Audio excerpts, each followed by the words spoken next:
because of you and your kindness, we gotta get to talk to you about Live Era. And Matt, I want to ask you something because you're a musician, and I'm not. And maybe I should know anyway because I'm in radio.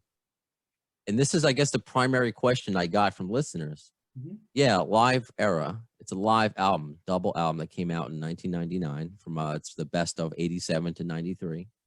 I had no idea, and I guess Doug, if you can confirm this, that a lot of the tracks were re-recorded by Axl. That it wasn't. It was kind of live. Okay, so live in air quotes. Matt, did you, before Doug, I guess, responds, did you know that? Because I had no, I'm just I guess, an idiot fan that I'm like, oh, it's a live album. It sounds great. I had no idea. So yeah, that's a great a question to get into. I kind of floated that to Jim Mitchell because, as we all know, live albums in rock, how live is it? And as I recall, Jim being, he's a classy guy, and that's not his thing to say anything about that. So I think he kind of said, as most of it or a lot of it, or he kind of, in a classiest way possible, wouldn't get into that. But I'm sure Doug knows the input. Yeah, Matt.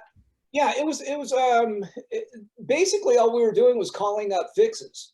It was the original recorded material, but Slash spent most of the time redubbing tracks. And it wasn't like Slash is the most fallible guy in the band. He just is very concise and considers what the fans are going to listen to. And so if he had made any errors, then he would go back and redo the tracks. Axl did a couple of fixes, but from what I remember, it wasn't like, it certainly wasn't every track. Okay. And they were fixes as opposed to redoing the whole thing. Unlike, by the way, Live Like a Suicide, where you've got canned audience noise, which just drives me crazy.